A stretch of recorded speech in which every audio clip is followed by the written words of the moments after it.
All right. Saludos from Miami. Thank you for joining us today, everyone.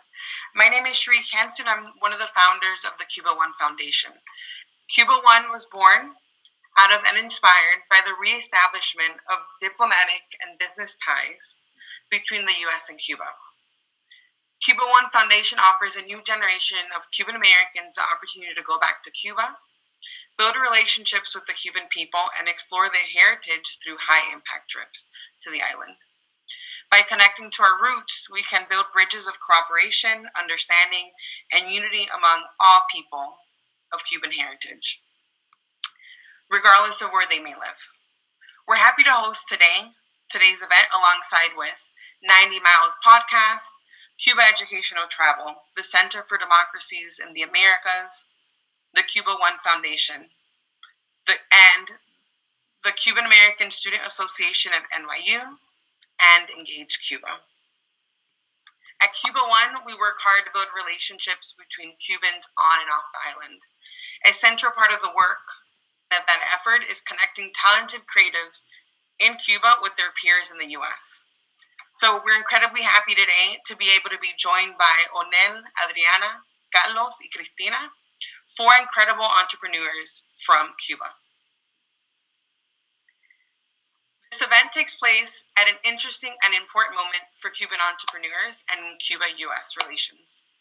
Recent changes in Cuba have expanded the private sector, and there are expectations that President Biden could change U.S. policy towards Cuba to the benefit of Cuban entrepreneurs.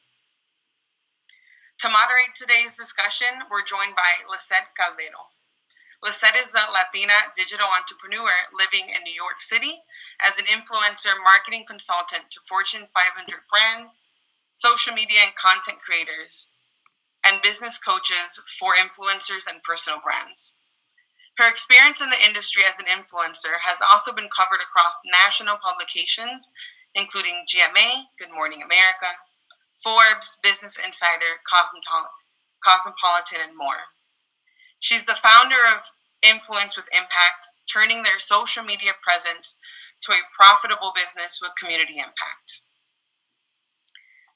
On Cuba One's inaugural trip, Lisette walked through the concrete suburbs of Alamán to meet her grandmother for the first time.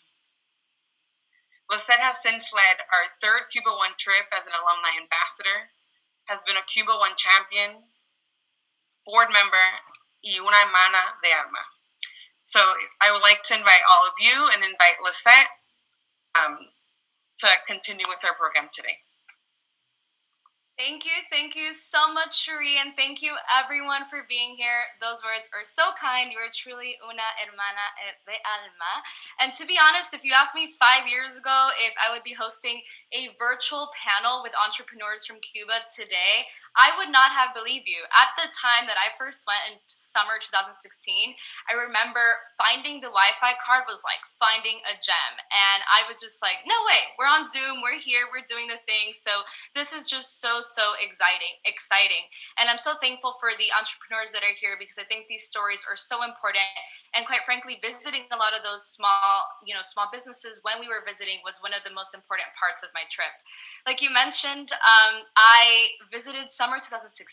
I actually met my grandmother for the first time, which was really incredible because up until then, she was just photos and sometimes when we can connect over the phone.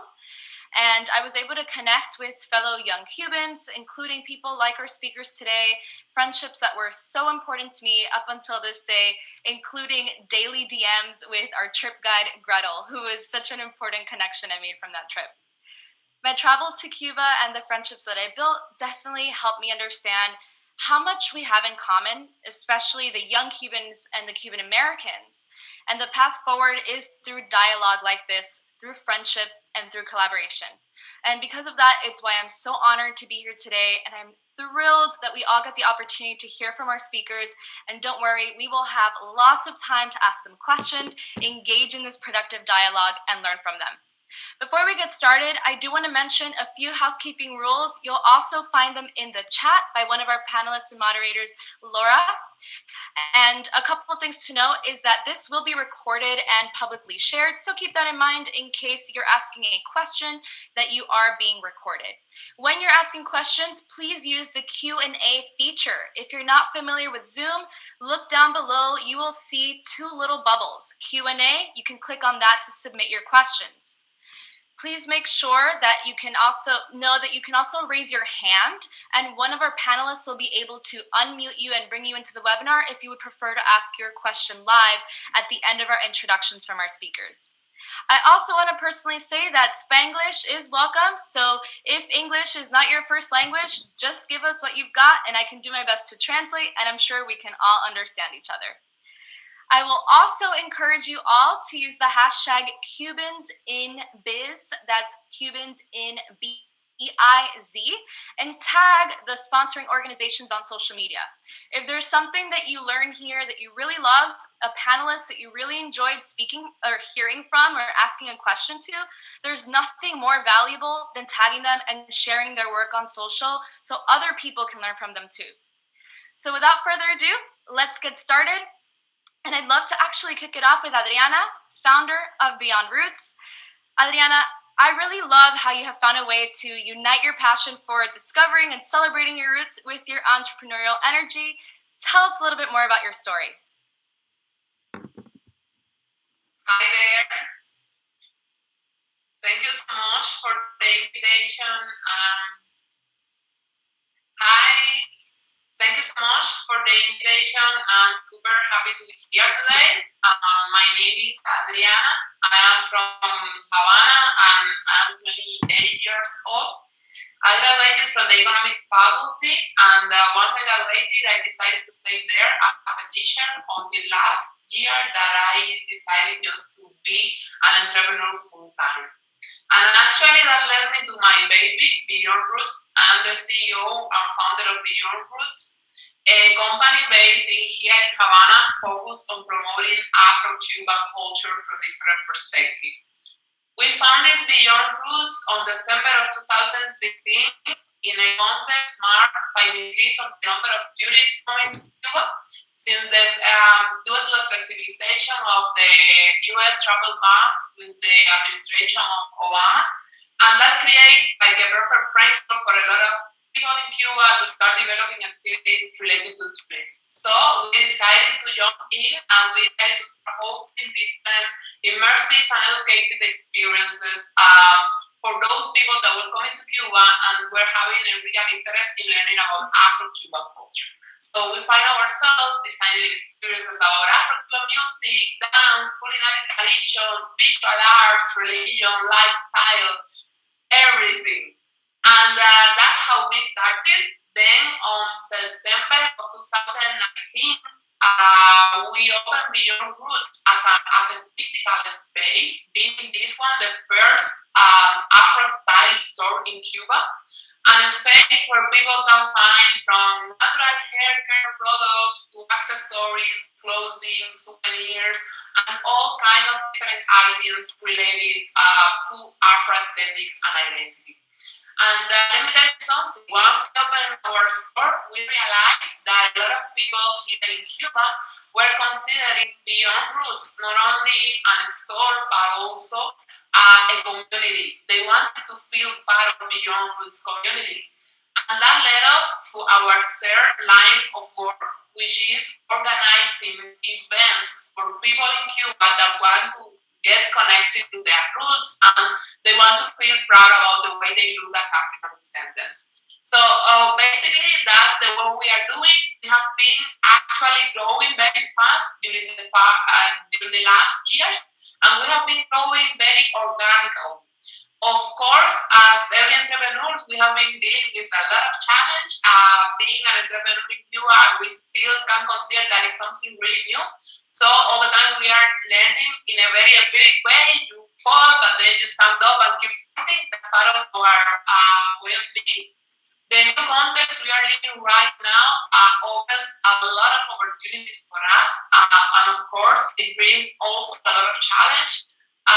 We need to recognize that the travel bans that came with strong administration plus the impacts that the pandemic had in the tourist area was really it was really bad for us since paralyzed completely the business model associated with the experiences, which was the most profitable part of our business, but also the one that was employing the highest amount of people in our team. But that made us to rethink everything and start creating new solutions, and we started targeting the Cuba market, and that unleashed a world of new opportunities. We discovered like a lot of different activities that we were able to start developing.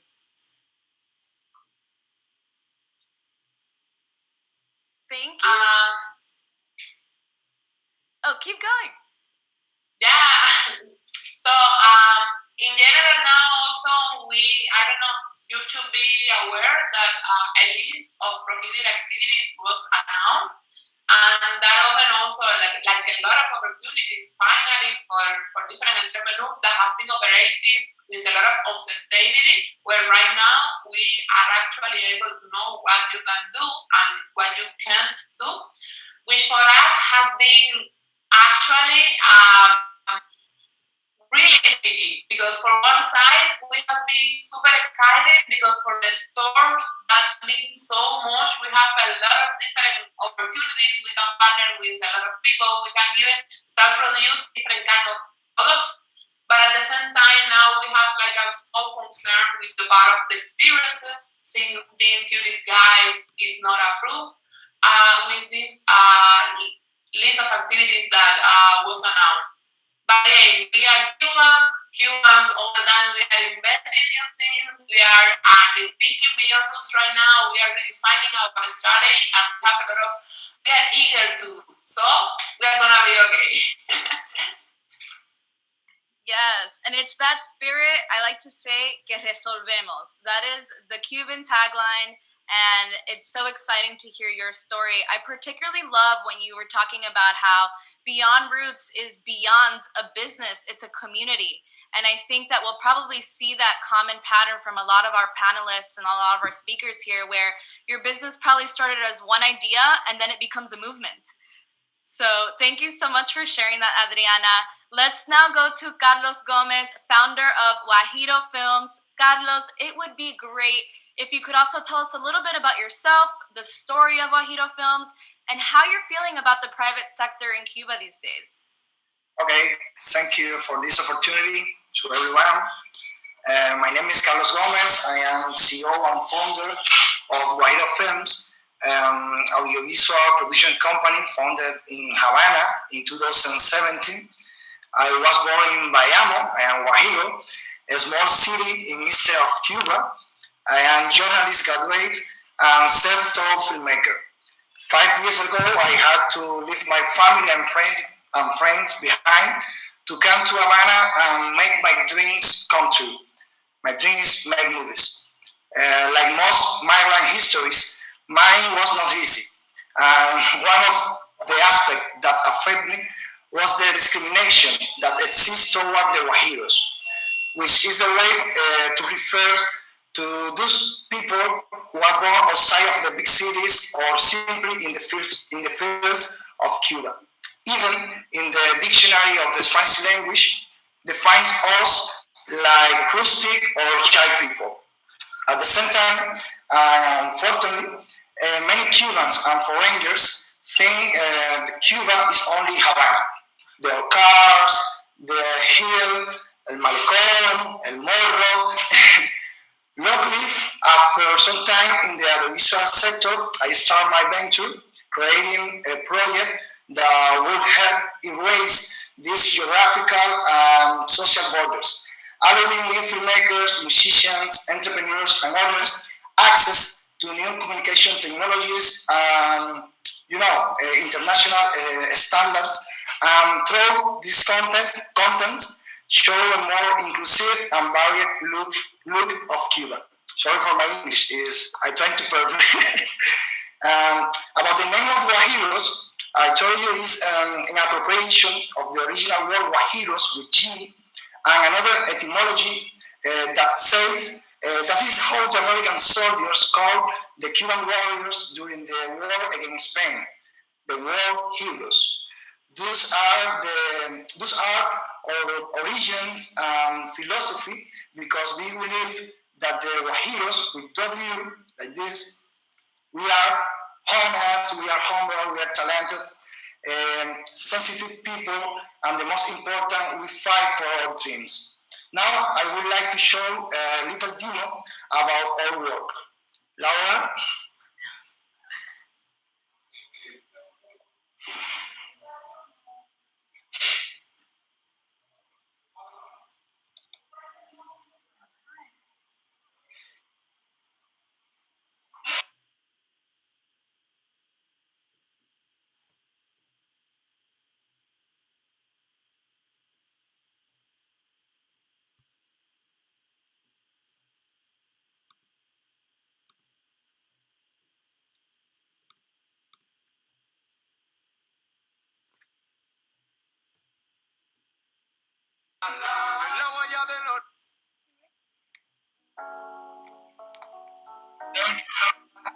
Soy guajiro, vengo del monte, lo mío me llega del agua allá, de la huella del horizonte,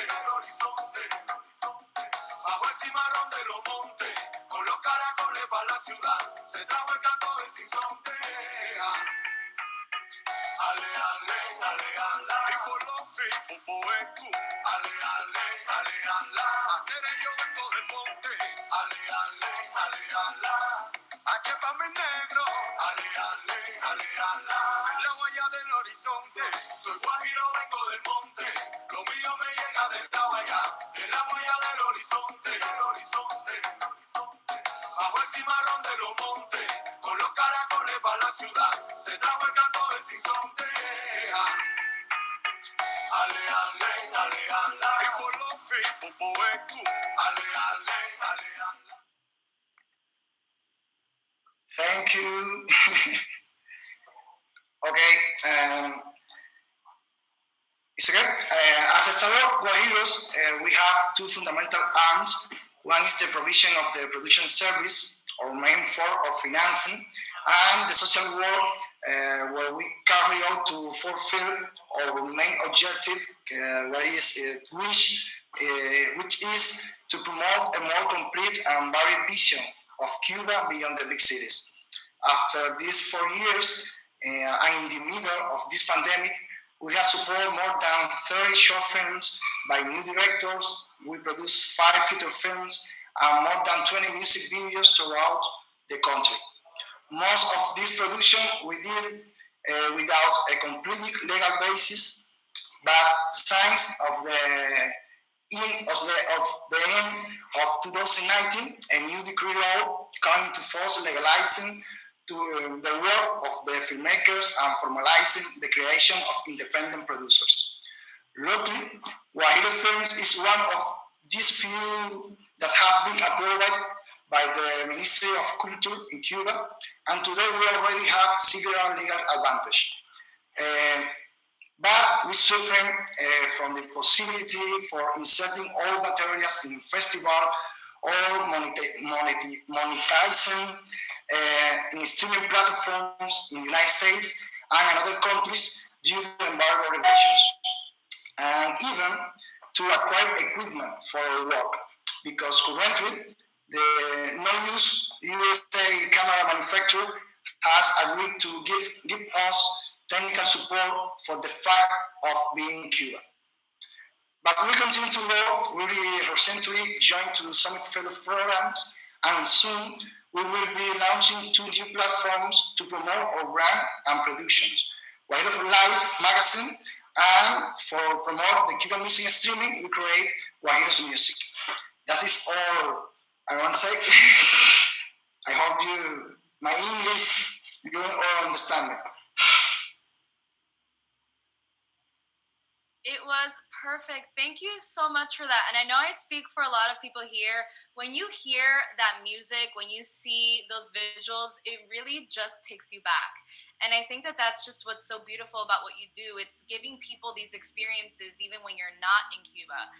So, really, thank you for sharing that. And I really love how you're empowering the areas and individuals outside of Havana, and also want to give a shout out to Cuba One because they have truly taken people through different sides of the island, all the way from El Oriente to Pinar del Rio. And like you said, it's way more than Havana. Though we love Havana, it's important to see the rest of the island. So thank you so much for your work, Carlos. Thank you.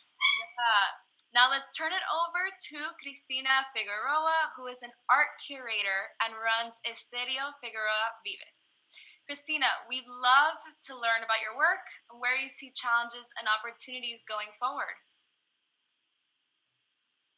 Hello, all, and thanks for having me and to invite me to this great initiative and with these great colleagues. And my name is Cristina Figueroa. I'm an art historian and art curator. I'm based in Havana, and I studied at the University of Havana. And I'm one of the founders of the Estudio Figueroa Vives, which is a family project started by my parents in the early 90s. They are both related to the art world. My father, he's a photographer. My mother, she's an art curator too. So I follow up her steps.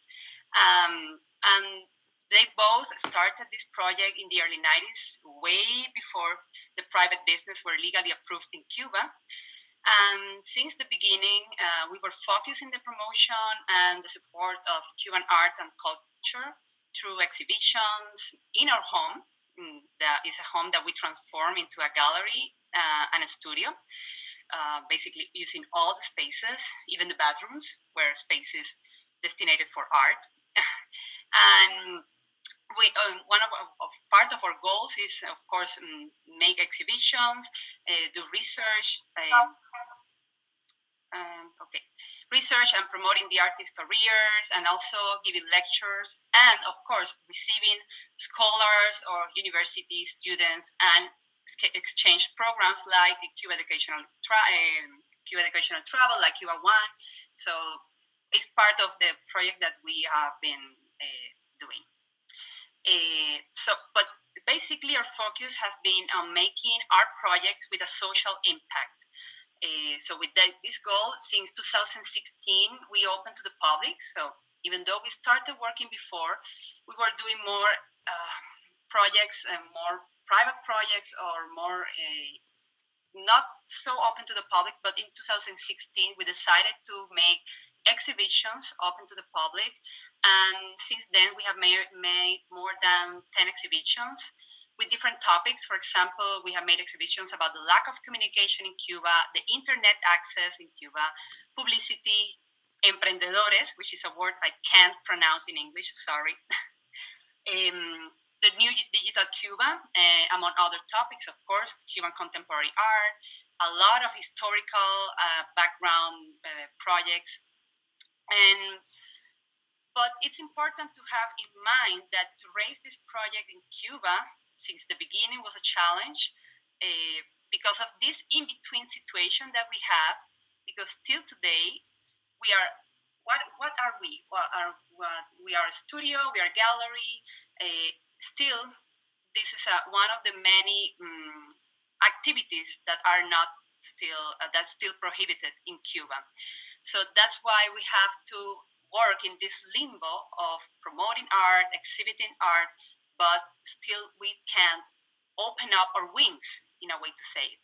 So even though we have these huge opportunities right now, and we are trying to find these new spaces and where to fit, doing all these projects, we, in the terms of contemporary art, we are still missing support. So we are doing all these projects, and of course, 2020 was very complicated for us. The pandemic that affected all of us also affected art, culture, and how to promote and to protect the artists. So in this past year, and of course, these 2 months of 2021, which is, we are still in pandemic, our focus has been in how to support the artists and how to support art since this condition, the condition of not still having the opportunity to spread our business, but promoting through digital media has been very important for us. And also the social media, the different medias, Instagram, WhatsApp, Facebook. So we have been using all different medias to show our work and to also in some way to promote the artists and the Cuban artists that we work with. I'm looking forward to receive your questions. I'm pretty sure you will have a lot of questions to us, and I'm really happy to answer all of them. Thank you so much, Cristina. And I really love how your mission is to create social impact with art. And it reminds me so much about how a lot of us are now finding ways to use social media to create social impact. So it's almost like, how do we now put the two together in this new digital world, supporting art that's creating that impact and using social media as this platform? So I think that's really interesting. Thank you for sharing your story. Thank you.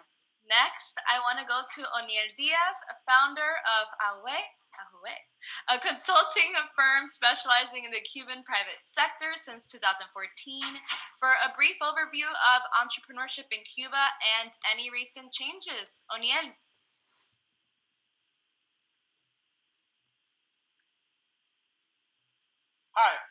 Hello everyone. I'm very happy for being here. For me, it's a great opportunity to share what we have been doing here in Cuba in the last 6 years, and also how the private sector has been changing during the recent years. AUGE is the consultancy to start the private business in Cuba. We offer our clients tailored services to overcome their challenges, expand their opportunities, and to turn their goals into reality. Since 2015, we work every day, and we want to believe that to contribute to the economic progress of our country.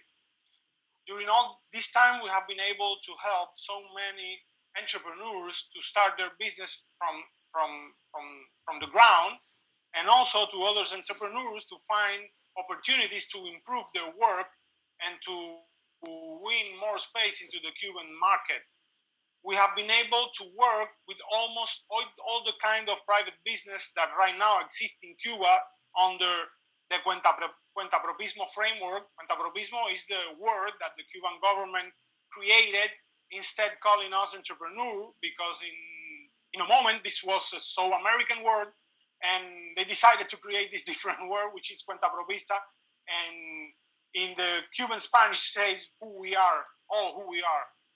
So we provide services such as market research, intelligence research. We organize events for our clients. We work on the communication consultancy. We work on design. We work on regulatory affairs. We try to give 30-60 degrees services to our client here in Cuba. Today, we also have become, in a certain way, a reference for the Cuentapropista in order to understand how things are changing or evolving in Cuba, because we try to keep very updated on what the government is saying, assessing, thinking, and doing in order to be able to translate this in simple and plain words for all the Cuentapropistas here in Cuba. And we usually publish some executive reports about all the new laws, the new regulation, and the new statements of the government regarding the private sector in Cuba. Having said that, I prefer to talk a little about what have been happening here in Cuba with the private sector in the last year after COVID. COVID has become a crisis, an economic crisis for all over the world, but specifically for our country, for Cuba. And COVID has created the conditions for the government in order to finally decide to make some movement regarding the private sector that they have been reluctant to do in the last 3 or 4 years. The private sector in Cuba started in 2010 with the economic reforms carried out by the Communist Party of Cuba, and the private sector began to grow until 2016-17, when the Cuban government decided to freeze the development of the private sector. It's a long story. Right now, to explain all of that, I can leave it for the question. But in general terms, in 2017, the Cuban government decided to stop the development of the private sector. And we had very, very difficult times also because of the Cuban politics of the Trump administration, the politics of the Trump administration regarding our country that has put a big price on all the private entrepreneurs, because we were the biggest or the most economical actor affected by this kind of policy.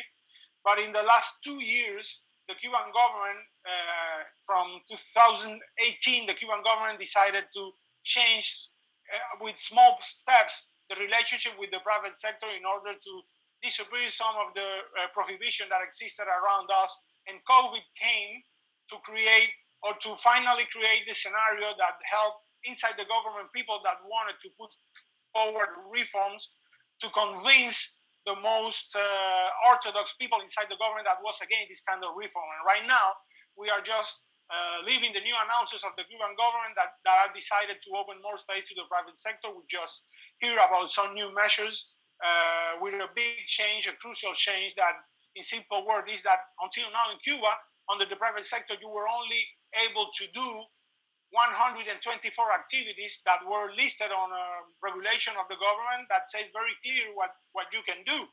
But outside all of that was completely forbidden, and it was a big obstacle for the creativity and the development of the private sector. And right now, the government has said that they wanted to change that, and they have issued a list of forbidden activity, only 124 forbidden activities, and all the activities that are beyond that prohibition are completely allowed. There are more than 2,000 activities right now allowed to do for the cuenta propista, which clearly open the possibility for the development of the private sector. And for us in now, as the consulting firm in Cuba, to start a private business is a great opportunity. And right now we are receiving a lot of communication demands of service from our clients and other entrepreneurs that want to take advantage of this new scenario that has been created by the Cuban government. Some of you that might be listening might say, yes, but this was a very delayed decision. I'm okay with that. And right now there is not all the ideal conditions in the national economy for doing that. But I have to say that we might not have all the conditions, but this is the right moment to do it, because right now the national economy demand this kind of movement.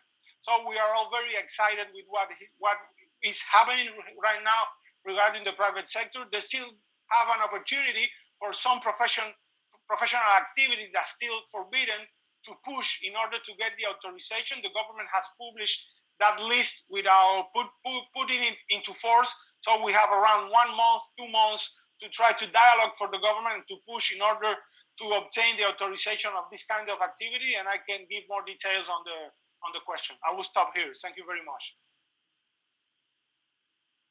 Thank you so much, Oniel. I know that was very, very important context to understand what's going on with the private sector and where things are headed.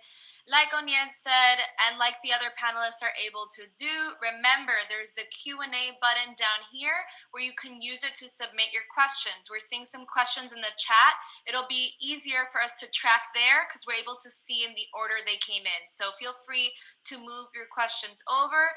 Les voy a decir en español para los que están escuchando en otro idioma. Ahorita vamos a empezar a hacer preguntas a los panelistas. Si tienen algunas, usen el botón aquí abajo que dice Q&A, Q&A, y pueden ahí poner sus preguntas. Trataremos de traducirlo en inglés para los que estén escuchando, pero Spanglish está bien aquí. Hablen en el idioma que prefieran. And before we kind of open up to questions, something that Oniel, you made me think about is the word cuenta propista. It's really like por cuenta propia, right? So like taking ownership, doing business your way, which is such a powerful kind of idea. But I know, being a business owner, that it's really difficult to do that alone. So I just want to say thank you. And I think the business you have is so important, because navigating all of this, understanding the regulations, and as they're changing, is so difficult. It's hard enough to start a business. Now they have to learn this, right? So thank you for the work that you do. And I know that it's so appreciated. Before we go into the Q&A section, I do want to ask one myself. So one thing that I wrote down, hearing all of you speak, and feel free, any panelists, to jump in. I'm wondering, hearing all of your stories and all of your businesses, what are some things that people who are Cuban Americans, or maybe not even Cuban Americans, but don't have access to travel to Cuba right now, what can we do to support your businesses and to help move them forward? So maybe we'll start off with a few of the panelists I'm seeing here. I see Cristina first. Maybe each of the panelists, you can give your 2 cents.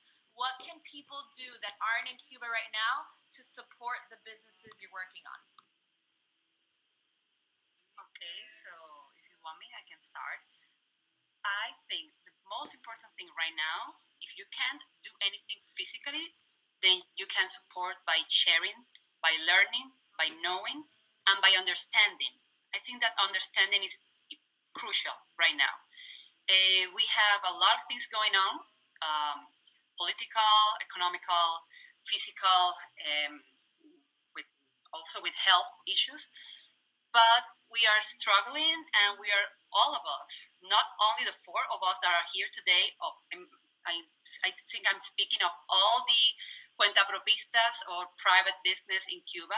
We are struggling to survive, and the best way that people abroad can support us is that they know that we exist, that they know that we are still working really hard, and sharing our content, sharing our work, and supporting us in this way of, if they see something wrong, they can connect with us and give us news and give us examples and helping us to improve in that way. Thank you so much. O'Neill, you're next on my list. What can we do to support if we're not in Cuba right now?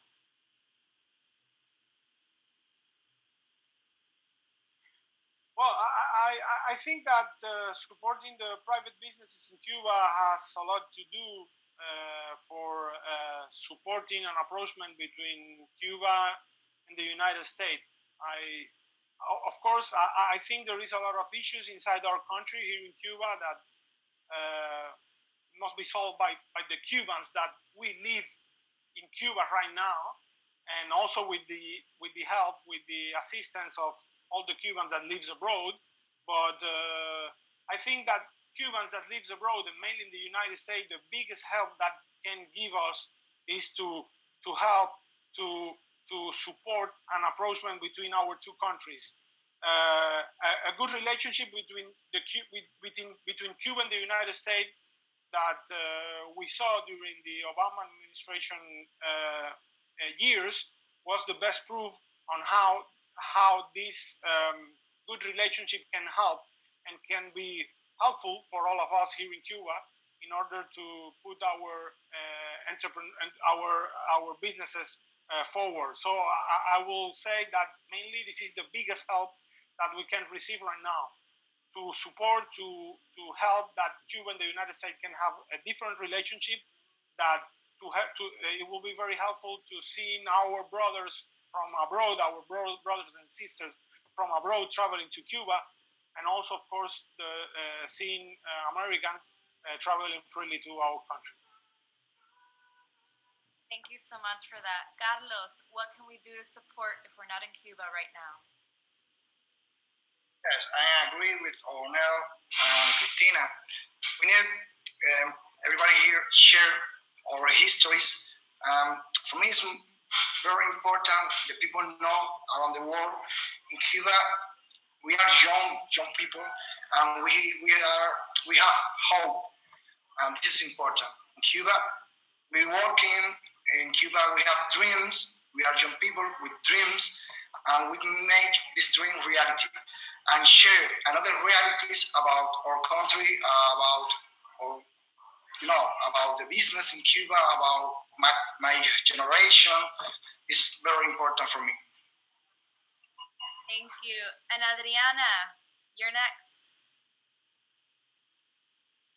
I totally agree with my partners here.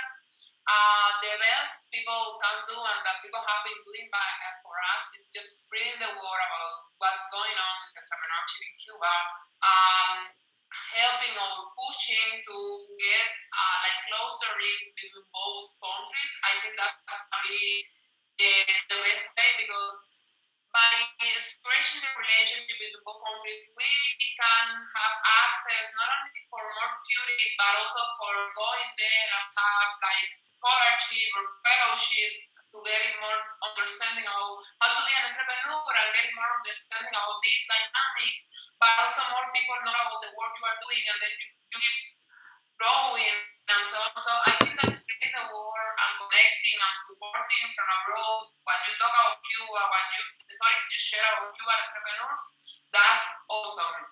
And I say that from my particular experience, I have had the most amazing experience with Cuba One. Last February, I just received this a group of Afro-Cuban American, and that was life-changing for me. Literally, all of them have been dependent on what's going on with your roots, how can we help, how can I connect you with important people that can help you to keep growing your business. They have been supervising my marketing strategies, how can you go international. So that is a way of helping being out there. Thank you. And that is a good reminder that remember, you can take a photo of this, share a quote that you read, tag the entrepreneurs here, their businesses, the cuenta propistas, and you can use hashtag Cubans in Biz if you want to connect with the conversation. Panelists, I will ask you while I go in and look at the questions, drop in your social media handles or your website or your email if you want, and that way people can connect with you and go beyond the panel. So I will start with the first question that I see from Tonio. Hi, for entrepreneurs, did COVID change the way that you interact with your customers and potential customers? For example, Adriana, would you consider doing a virtual tour? So I'll start with you, Adriana. Would you consider doing a virtual tour? And then any other panelists, just let me know if you want to jump in and answer the question. How has COVID changed the way you interact with customers? Well, I think that's actually a really good question. Of course, we have been trying to save that part of your roots. Unfortunately, internet connection is actually not so good in Cuba. Mainly, we offer our experiences on Airbnb, and Airbnb started this idea of the virtual experiences, but then they were not available on Cuba because the internet connection was not reliable. So we at the end decided to just stop there. We started a campaign of Beyond Roots going international, and we decided to stay connected with our followers from abroad by trying to sell some of our t-shirts and souvenirs in the United States. So that's the way we found to keep that connection with them, and at the same time we reinvent ourselves and started just producing for the Cuba market, and we started developing even more the store. Related to our events, also changed completely our dynamics. We used to host different events for the community with fashion shows, free photography sessions for people. We were teaching people how to treat their natural hair. We were teaching moms how to deal with kids' natural hair without having chemical treatments on them. We were also making tutorials of how to wear a turban. We were trying to rescue our roots, and that was something massive actually here in Havana. We were receiving so many people in every event we were hosting, but then with the COVID, that changed. And we reinvent ourselves, and we started moving all that to the social media. We started creating Facebook groups and events on Telegram or in WhatsApp. We were just going to the online conference. So that's basically how we have been trying to live with this pandemic. which have actually unleashed our creative potential. Thank you for sharing that. And I also want to mention Toño is a Cuba One alumni, and he was able to go on a trip where he was able to interact with Beyond Roots. So thank you for that. And Carlos, it looks like you want to answer this question. Jump in. Yes, in our case, we had to change all our technicals or way to work or films because with the pandemic on set in a film we cannot have more than 10 people on set, and at the same time we need to change the way to put on screen the movies. And in Cuba, that was too difficult because internet in Cuba is complicated, and right now we're working for digital platforms. And right now, too many Cubans don't look or maybe or work. That was very difficult for us, but we tried to put our productions in el paquete, the package. I hope you know about that. This is another way to make our work. Wow, and you just reminded me, El Paquete was the coolest thing I discovered when I went in 2016. I was like, this is better than Netflix. What is going on? How are you able to do this? It's incredible. So if you haven't looked it up, please do so. El Paquete is just like way cooler than anything we've invented here. Cristina, you can unmute. Yes, I'm here. Yes, I wanted to refer to the question about what we were doing during this pandemic to engage with our potential visitors or clients. And in the case of art, I would like to point out that to consume visual art through social media is quite a challenge. It's even more difficult because you lost the touch of touching a painting, watching a sculpture, attending to a performance, and so you have to experience everything through these cameras and through the screens. And during this pandemic, we needed to do it. And what we did was to make studio visits to the artists live and doing videos, and in that way to share what they were doing during the isolation moment. They were still painting, they were still doing sculptures, installations, research, and what we did was that in order to go inside the artist studios and to expose it in our social media. And one funny thing about the El Paquete, of course, for us was breakthrough for information. And in fact, we did an exhibition about El Paquete. And the day of the opening, we invite some paqueteros to be there, to attend, and to copy El Paquete to everybody who wanted to copy it. And one day we received a visitor to our studio who was a producer from HBO. And when he saw the exhibition about El Paquete, he told us, well, I've heard that my series, I can't remember the name of the series, but I heard that my series is in El Paquete, and I told him, well, let's check it out. And I checked in El Paquete, actually was there, and he was freaking out. He was crazy. He loved it. He said, well, in the US, I will sue you, but in Cuba, I totally support it. So that's part of the love of what we're doing from Cuba. I remember when I went, Game of Thrones was still major, and y'all, El Paquete had Game of Thrones last episode like the next day. I was like, I don't even have access. So it was so cool. Another example of Resolvemos. And actually, this next question is for you, Cristina, so we'll have you on the screen. Can you explain a little bit more about how the new Cuban laws are affecting business? Are there any specific prohibitions that you have had to work around? Oniel was explaining before about these new 2000 activities that open up, and there are like 127 or 124. I can't remember, but I think it's 127 activities that are still not approved, that we still have to fight for their to be legal. And one of the activities that is not approved is to have a private art gallery. So, of course, that affects me and our family directly because we are an art studio. We support Cuban art, Cuban culture, Cuban artists, and we exhibit art in our studio. But it's an art studio. It's not an art gallery.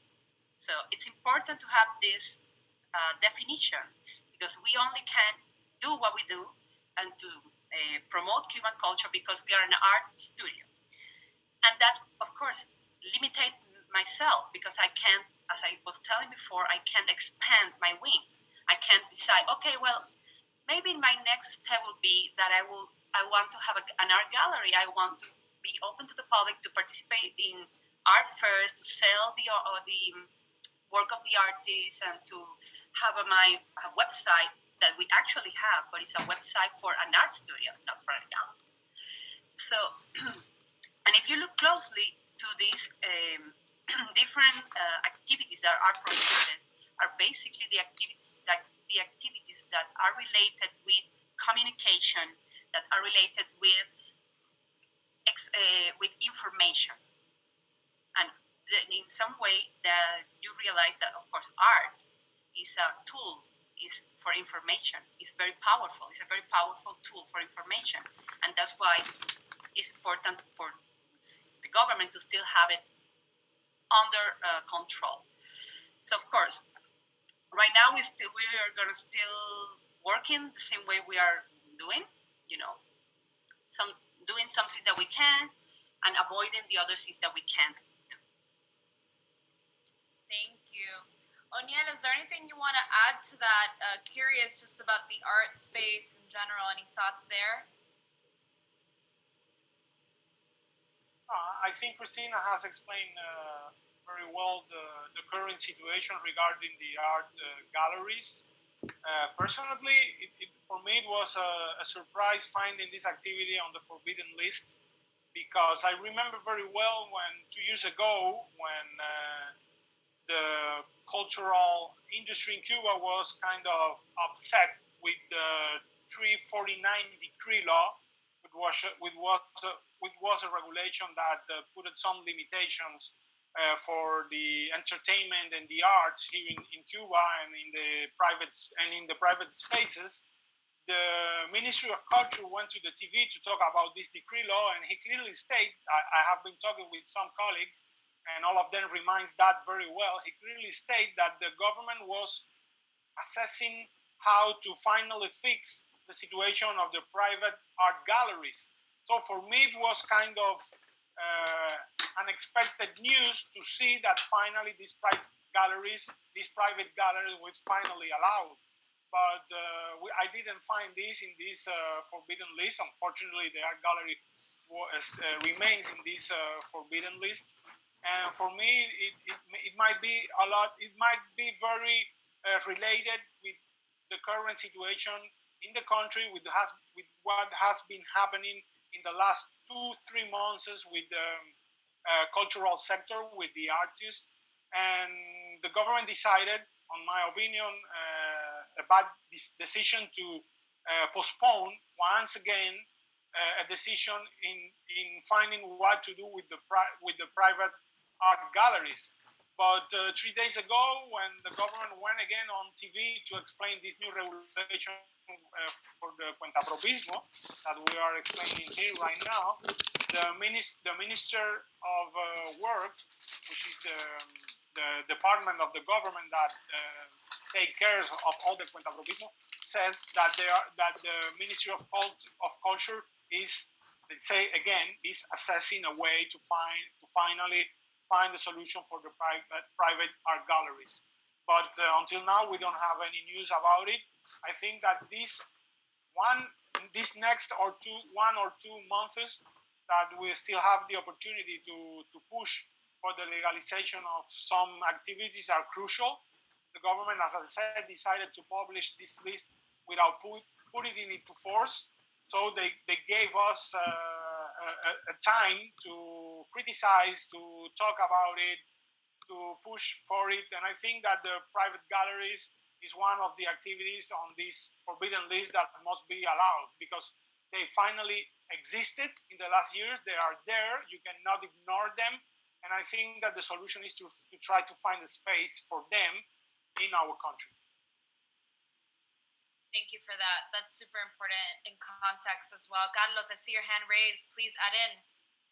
Yeah, because it's not only in the galleries, in the audiovisual, we have a big problem too, and especially here in Guajiro Film, because we work with self-taught filmmakers, and now it's provided. If you are not a member of the Cuban Cinematographic Register, you cannot produce any music film, any films. And in Guajiro, we're working with these self-taught filmmakers.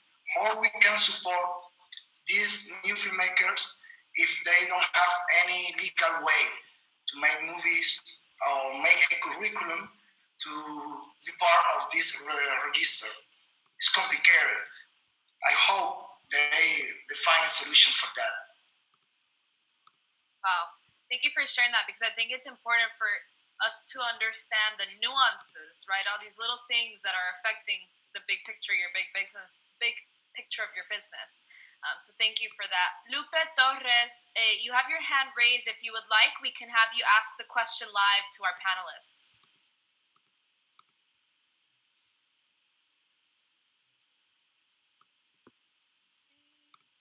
Well, we can wait and have you in. I don't know, Lupe, if you're here, you can drop us in the chat if maybe you're trying to come on, but we're happy to ask your question live.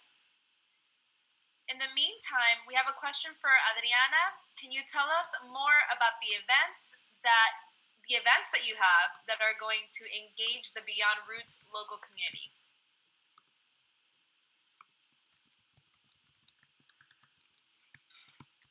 Okay, so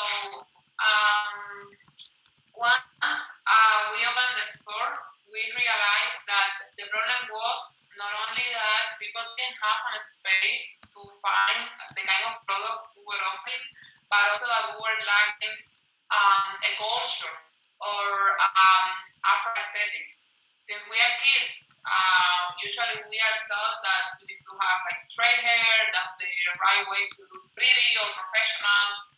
But no one tells you that by being natural, you can also be professional, that the way you look as African descendant is the right way. So it happened to us that a lot of people were coming to the store trying to find just knowledge, trying to feel part of a community of support. They were having these amazing stories. They were telling me like, okay, I want to take a step forward and decide to be natural, but my family is not supporting me, or I feel completely lost, or I feel that everyone is look at me bad at my work. So that gave us the idea of start creating this community. And that's what led us to host the events. So there are a lot of different projects in Cuba working with the Afro aesthetics and identity, and we decided to unite it, most of them, and start hosting the event. So basically, it's a one-day event where we have, as I was saying before, fashion shows, but also we host workshops about defining your course, or we have talks about what is the meaning of being a black girl, for instance, in Cuba in 21st century, or how do you feel by having your natural hair. We also have a free session of photography for kids that sometimes don't have the opportunity to have this kind of photography in their life, or they are quinceañeras and they need to take the decision of, okay, I'm gonna be quinceañera, do I straighten my hair or can I be natural? So we make pictures of them and then we promote those pictures in social media, in that way they feel empowered and they feel pretty, and we create a reference for other black people that can be feeling in the same way. At the same time, we have hip-hop concerts because the idea is to create content about the music, and then we have people making dreadlocks or braids. We have like a lot of different things going on during the whole day. So basically, those events that we host are free, and we used to do it. We used to do them every 3 months before the pandemic. Right now, as I was saying, we just moved to the social media, and we are just bringing experts to talk about hair, or to talk about the history of turbans, or just to talk about how do you feel as a female, as a black female, from a psychological point of view. So these basically are the kind of events we host for the community. That is so incredible. And what I think is beautiful is that, at least from what I see on social media in the Latino community, in the Black community, there's a big call for natural hair right now and feeling comfortable in your skin. And to see that it's also happening in Cuba, again, like, we are all on the same team, different islands, a big island here, a small island there. So I love to hear that. I think that's such a beautiful movement. Thank you for doing that. Carlos, yeah, we have a question for you from Leilani, who is actually an alum of a Cuba One trip. She's also the founder of Candela Amplifying. Carlos, the question is, curious to know more about the platforms that Guajiro Films is working on to support Cuban artists. So want to hear about your different platforms.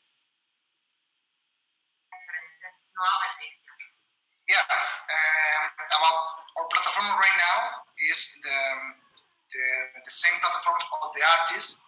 We don't have, we're trying to support the artists in the platforms, all platforms, not in all platforms. I don't know if you understand. We try right now to work in YouTube, Instagram, Facebook, but principally in YouTube. But the problem in YouTube is we don't have a big support for monetizing, recover, or inversion in these platforms. But the most important right now is YouTube. We try to talk with Google. Maybe we can change the way to work with them, because right now it's impossible. Open account, monetizing account in this platform. Yeah, and that's something I didn't really even think about, because a lot of content creators in the States, you can monetize by just making content, putting it online. You get paid for your views. You can get paid by brands, and that's something that your artists aren't able to do, which I think is just very important. So I really do hope that there's a workaround on that. Thank you for that. There's a question for Oniel. Can foreign, non-US based investors invest as ANGE? Maybe that's how you pronounce it. Investors in Cuban small businesses. Any thoughts on foreign, non-US based investors? Well, until now, they cannot. Not only non-US based, but also US based person cannot invest in Cuba. Not only because of the blockade embargo in the case of the United States, but also because the Cuban regulation doesn't allow this kind of participation of foreigners with the entrepreneurs in their private businesses. Until now, it's not allowed. I think this is one of the weak spots of this new strategy towards the private sector. It's okay. It's a historic step, opening the private sector in the way the Cuban government wants to open it. Even if we take into consideration this activity that has been forbidden, but there is infinite possibilities right now.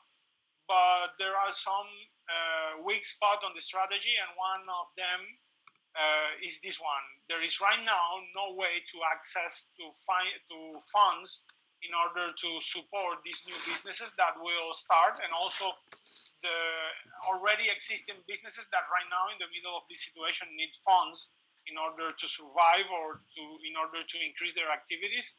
And you cannot access to this kind of funds. Inside of Cuba, you cannot, because there is a small mechanism of giving credit to Cuban banks, state-owned Cuban banks, but it's very unflexible and small mechanism that has been working in the last years, but it still have a lot to improve in order to be the right way to obtain funds.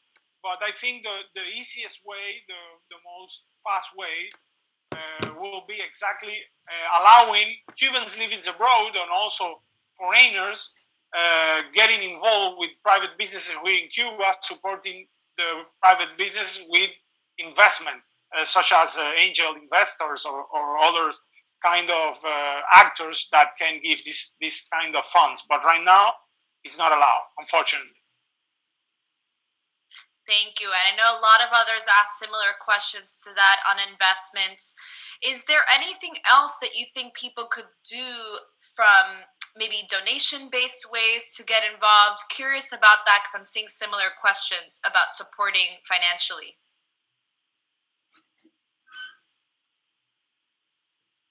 Well, I am a consultant. I run a consulting firm, and when you talk about financing or giving money to another person or to another business, you must secure that you are doing it on a legal way. And I have to finally came back to what I was saying. There is no legal way for doing this, to fund, to donate, to give money. You can try and do it on a personal basis, but we're talking about businesses, and so I think you should always secure a legal way of doing this in order to not get in trouble here in Cuba or abroad. And I have to say it again, here in Cuba, it's not allowed until now. Until now, I think we will have to wait, for example, to the authorization to the small and business enterprises, which is the next step that the Cuban government will do.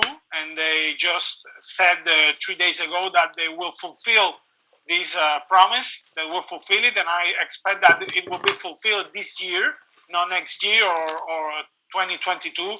This will be this year.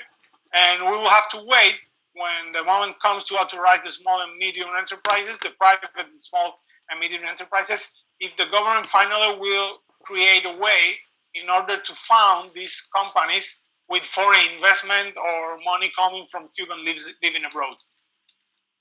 That's great. Thank you for that update. And thank you for that clarification. Like you're saying, the legal way, you don't want to get in trouble on either side, wherever you are, or put any of these businesses at risk.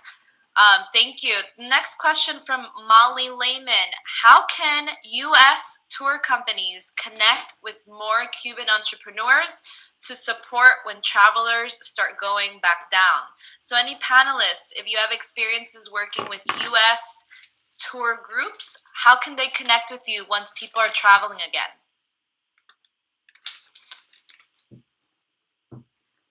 Well, it's me again. Go ahead. No, Adriana. Adriana, yeah, you have your hand raised. Go ahead. Okay, so we have had actually a lot of experiences working with different travel groups, and they can reach you through social media and or through mail, and from that start the relationship. Right now, the main interrogant is that it seems that being tourist guide is on the list of prohibited activities. So we are hoping, since that list is not like permanent yet, it just was announced as you can change. We still think that maybe tourist guide is removed of the list. But actually, yes. A lot of the companies that work with Beyond Roots, they reach us through social media, they reach us through Instagram, and then we start to pay like,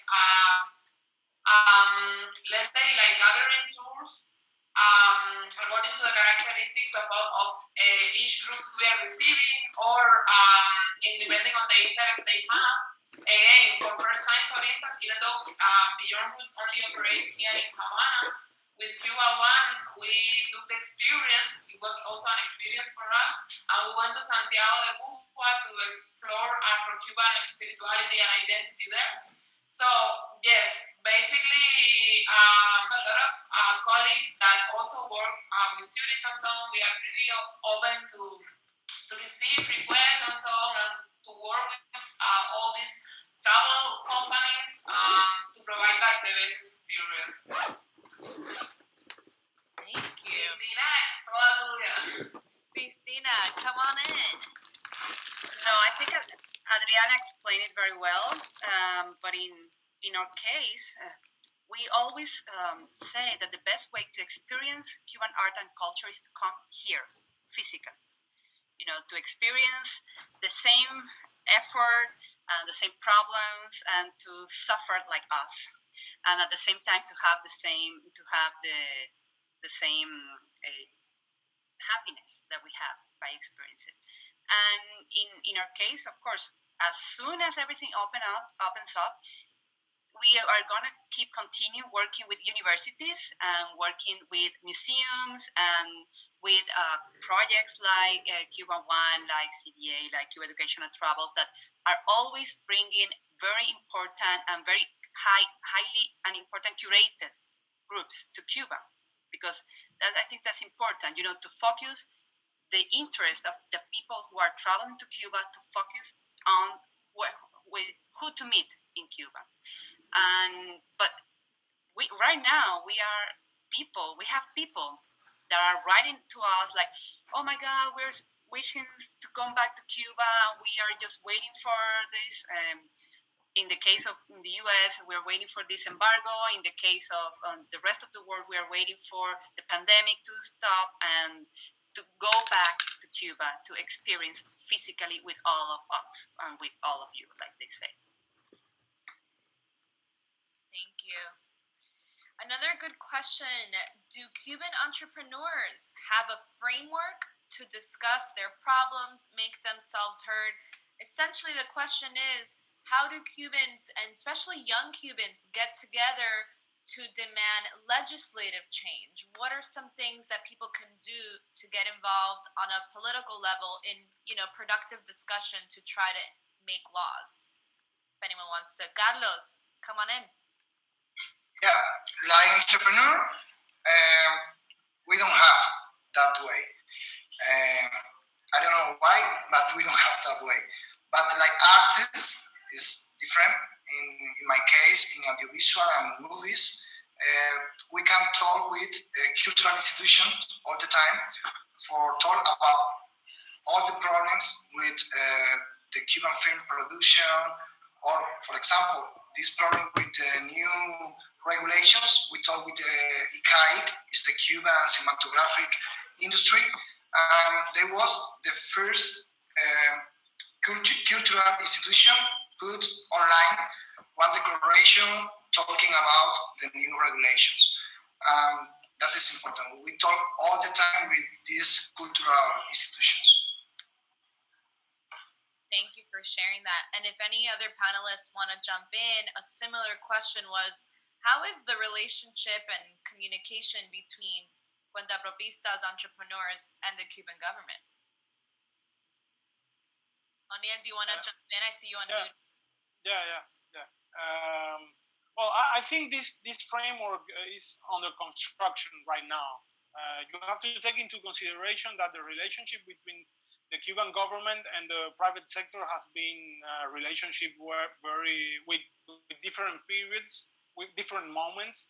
And I think that, let's say, the time between 2010 and 2018, when the private sector emerged in the last 10 years until 2018, when this new presidency of the country took come into power, that was very hard years, let's call it that way, in terms of that the government didn't really understand us, or really didn't gave us the right space into the national economy, because in those moments there was a lot of limitations and regulation that were completely nonsenses, and there was mainly no chance or opportunity to set up a dialogue in order to improve that regulation. I remember very well, I was mentioning it before, when in 2017 the government decided to start a process that they called perfeccionamiento del trabajo por cuenta propia, and basically it was a set of regulations that were aimed to completely froze the development of the private sector.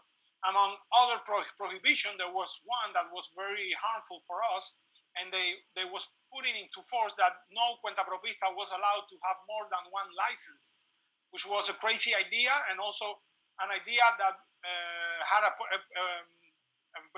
big potential of harming cuentapropistas, because there was a lot of us that had not only one but two or three or four licenses in order to have more businesses and in order to be able to work on several areas at the same time. And all of that was during those first 8 years of this history since 2010.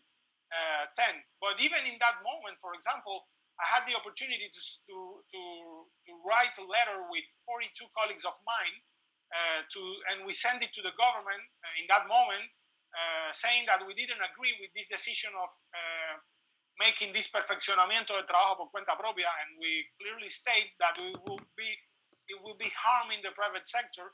And we asked the government that if they really wanted to change the private sector for good, they had, for example, to allow us to import and export directly or even through a state-owned company.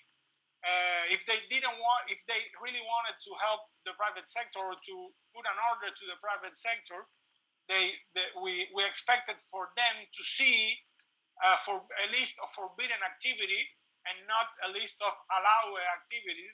And we made a lot of recommendation that with a lot of satisfaction right now we're seeing that they are becoming to transform into reality. Right now, all of that we asked in our letter 4 or 5 years ago are becoming a reality right now, and the government is moving toward that direction, with contradictions, with some prohibition that's still completely illogical, but the general direction of this movement is forward. So I think this framework is under construction, and I want to say that because there was a breaking point, in my opinion, that was the tornado that hit Havana 2 or 3 years ago. I didn't remember very well. I think it was 2 years ago, a tornado that hit Havana and some part of this city, and it was a devastating tornado. And in that moment, the government saw how the private sector went to these affected areas in order to help people, to supply or to provide food, or to help, or to say, okay, I'm here with you because I want to help people. I am part of this country, and I want to be part of the solution. And that moment, even if the government in the first moment didn't completely understand very well how the private sector went to the neighborhoods to help people that were damaged by the tornado, that was the first moment when the government saw the potential of the private sector in order to impact in the society and to help them to solve some problem. And we saw that again on a bigger scale with COVID. And it has become widely known that even the government have said very clear in television, in the medias, we saw the private sector participating with us, trying to solve the problems, to help in the neighborhoods, to try to help people that were suffering COVID right now, and they need help in this economical crisis that we are all living. So the reality has become more visible for them, and we are also taking more spaces. The social networks are also crucial in order to set up an agenda and to put clearly in white our disagreement towards the policy of the government regarding the private sector. And I think the government is starting every day more and more to look to the social network to make politics regarding the private sector. And I saw how in certain moments they are using what colleagues of mine and people from the entrepreneurship community in Havana are saying on the network, and they are taking that into consideration in order to design new policies. Not, let's say, a happy ending history. Is under construction. We are in the middle of that process, but I think that the trend is forward, and we have to participate on that trend. Thank you for that. I'm seeing a few questions about different industries, and I think it could be very interesting to talk about a few of them. There is a question about, is it legal, is it possible to develop mobile applications? For example, ride hailing for taxis like Uber in the US? Of course, not Uber going to Cuba, but could people make an app like that, or delivery of food, etc.? What are your thoughts on that? Developing apps? Well, it will be completely legal with these new regulations that we were talking about. But the most important thing that is that already this kind of application exists. We don't need Uber in Cuba because we have Bahanda, which is a Cuban app that has been developed by Cuban entrepreneurs, and I can mention all others apps, Cuban apps that gave this kind of services and also delivery services. You can find, for example, Mandao, which is a very well-known app right now here in Cuba, in Havana, that help restaurants and cafeterias to deliver the food directly to home. It was an app that take in their both hand the opportunities that came with COVID regarding with the needs of delivery services. And Mandao is also a good example. So my answer is yes, they will be legal, but they already exist, and they were businesses like others that had find the gaps in the current regulation for the private sector that right now will disappear, and we will have a better regulation, but they find the gaps, and they decided also to take the risk taking forward these kind of businesses. And right now they are gathering the fruits of their efforts during these last 2 or 3 years. For them, there will be a new scenario with this regulation, and I think we will see more and more applications, apps of this kind coming into light in Cuba because of the new regulation, and also because of the internet that we are that is present in the Cuban scenario since 2018. I returned to that year. 2018 was a crucial year for all what is happening here in Cuba, not only in economy but also in politics, also in social in the social subjects of what we are seeing right now here in our country. Thank you. And if any other panelists, if there's anything new that has come up in your industry that you want to share with us, maybe new technologies, new ways of doing something, please go ahead.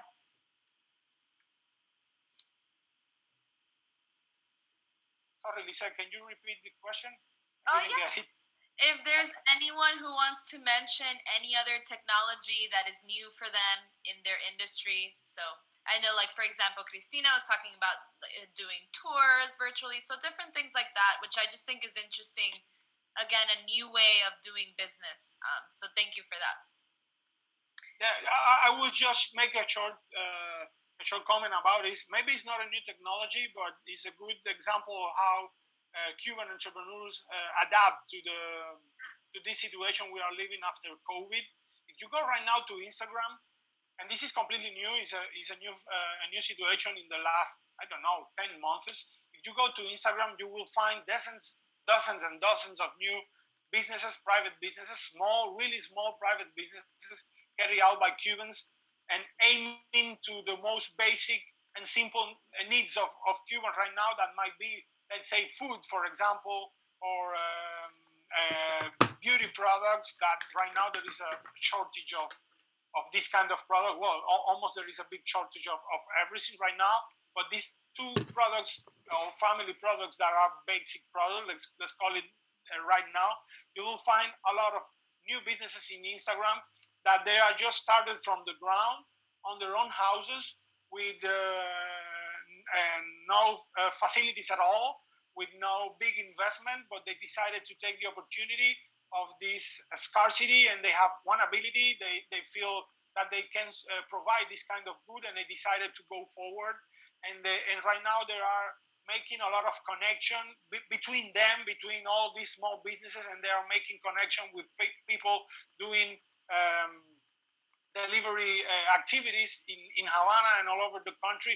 And this is a good symbol, a good example of how people adapt and how people are using the technologies to overcome the difficulties that we are facing right now. There was just, we had just in Havana 3 or 2 months ago a big show in Estudio 50 of private businesses that started during the pandemic, during the COVID-19. Estudio 50 is a huge facility. It's very big, and it was completely full of people doing very interesting and good things. And that's the best example of our potential and what we can give to this country. Thank you. Carlos, jump in. Yeah, another way, in our case, is exchange service. For example, we know these girls, the name is Las Frescas. They make natural, cook with natural food, and that's great. And I filmed a video for them, and they put the food in my filmations. This is like exchange of service. In Cuba, we have a competitive company, but the competition is not equal like another countries or another realities. This is our experience. Thank you. Adriana. So I just wanted to add that also we have been experiencing a boom with online payments. Now we have this app which is Transfer Mobile or Zona, and a lot of Cubans we are getting used to process online payments. It's very common that I see now that my customers in the store, they prefer just to, I will transfer you the money, and they are not using so much as we used to use in the past, the cash. And this is also a result of the pandemic. Many people were not wanting to go to ITM and touching buttons with all this thing of the COVID. So we have been experiencing a boom with the financial transaction, with the delivery system. I think that delivery is something that came to stay. Is part of the new reality of many entrepreneurs, and this is something that is actually a result of the pandemic. So instead of just going to the physical space as it used to happen in the past, a lot of people is just texting you like, "Can you bring please the product home to me?" And this is revolutionary for me in Cuba. And then you also seeing, like as Onia was saying, in Instagram you find like so many kind of different businesses that were born during the pandemic, but also you find on WhatsApp a lot of sale groups like cash sales on WhatsApp in Cuba. So you find that different entrepreneurs are just moderating this kind of groups of sales and buy, and it's functioning really organized. And then you find like a lot of virtual community, and that's helping a lot because it's part of the behavior of our business right now. And in the other side, and it's related to the previous question, also you find a lot of channels where entrepreneurs we stay connected, even though we don't have an institution that connect all entrepreneurs. We are in different WhatsApp groups, and then we share what we are worried of, or we share a lot of contacts of suppliers, or we put different courses there of marketing or new technologies or whatever you may need on your business. So, and then we have common positions in front of the topics. So we have been creating our own channels. We entrepreneurs we are getting organized. We are getting together, and then we project the same message, or we try to project the same message in social media in the way the government perceive. That is the same feeling. Most of the time we can analyze all that through O'Neill. But yeah, it's the idea. That is so cool. I know that there's so many spaces like that here too, right? Like Facebook groups where people are sharing tips, and it's like you're all building these communities on WhatsApp, which is so cool. You have to sneak me in. I'd love to drop a tip. So just to do a quick time check, we're going to answer just a few more questions and wrap up. I did mark a question from Joelle. Curious about your feeling of workers in the private sector joining a union. So a labor union. Has anyone been talking about that. Tell us your thoughts, especially anyone in the arts fields as well. Cristina. Well, do you hear me? Okay, that's a tricky question because unions in Cuba are organized by the government. In terms of, for example, I'm an art historian and curator, so I'm part of the UNIACT, which is the National Union for Artists and Writers of Cuba. In the case of Carlos, maybe he's part of the Union of Filmmakers. In terms of art, it's complicated. Especially there was a big discussion like a couple of months ago about the union about the filmmakers wanting to create a union for them, to in order to support themselves and to fight for their rights. And right now, it's not possible.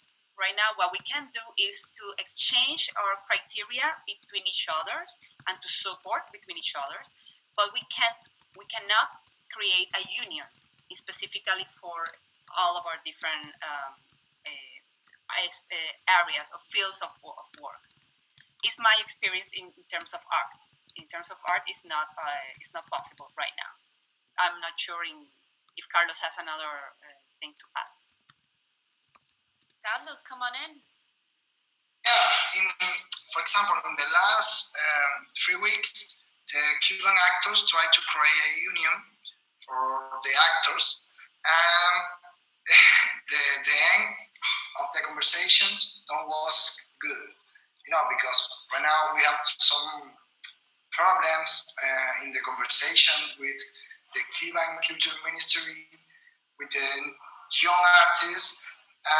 The end was good, but they tried. And in the first moment, the Cuban Culture Ministry said yes, and they tried to create this union for actors. But it's necessary talk about it between the both sectors. And right now, it's very complicated.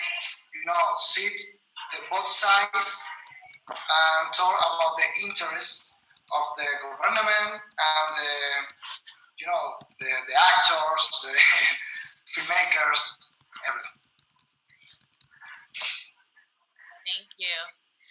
And just take a quick time check. We are going to wrap up shortly. Thank you to everyone who's been here. Muchas gracias a todos los que vinieron y escucharon y todo el apoyo. We are going to ask one more question to our panelists, so please stick around, and then we're going to do a quick closing.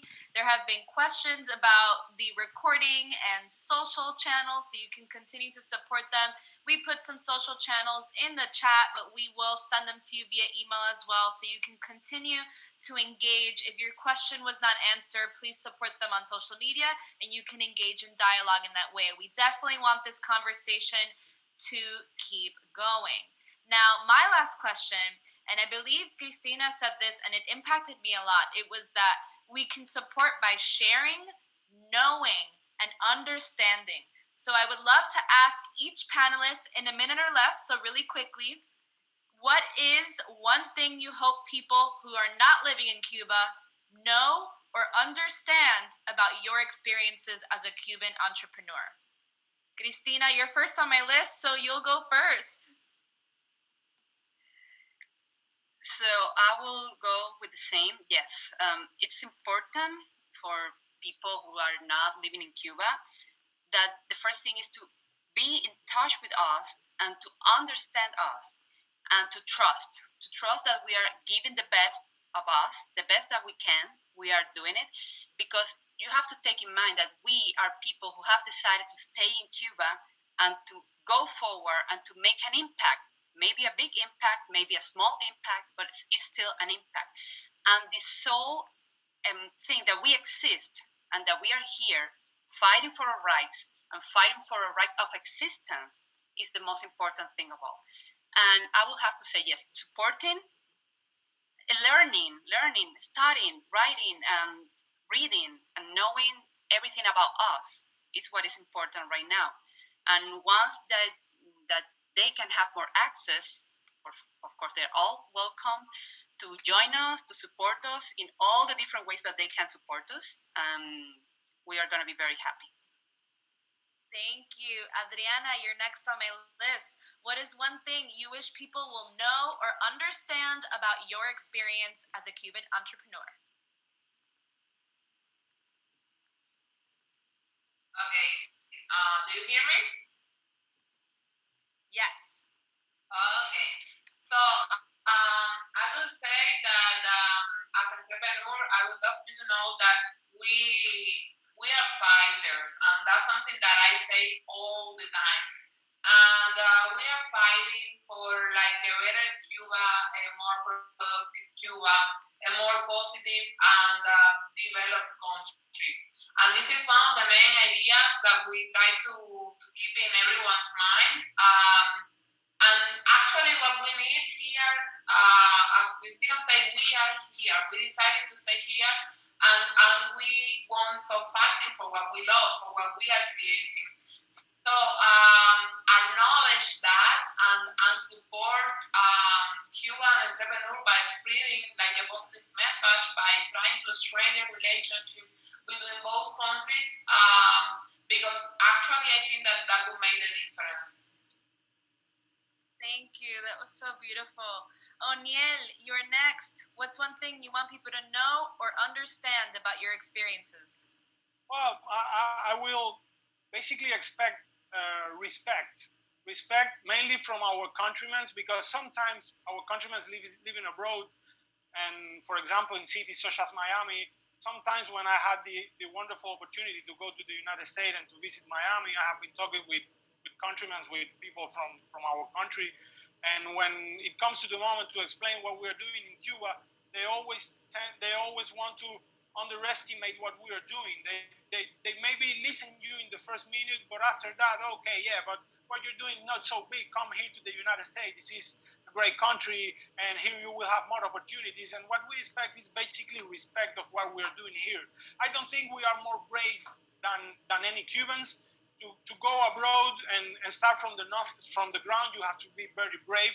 But also to stay here in Cuba, you have to be brave, because they both have one thing in common: is to fight for what you really believe and what you really want for your life.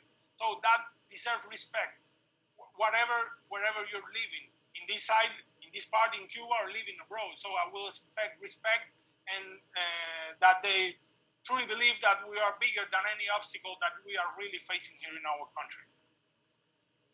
Thank you. I totally hear you on that. Someone who comes from Miami, I'm like, every story is difficult, so respecting for both is very important. Carlos, you are next and last on my list. Yes, it's complicated with the last right now after all. Okay, I think the most important is everybody here spread the voice, spread our histories, the history about we exist. We are young Cuban people. We have dreams. We working. We fight for our dreams, and not only us. Too many young people and non young people too have dreams and fight for these dreams and for change our realities.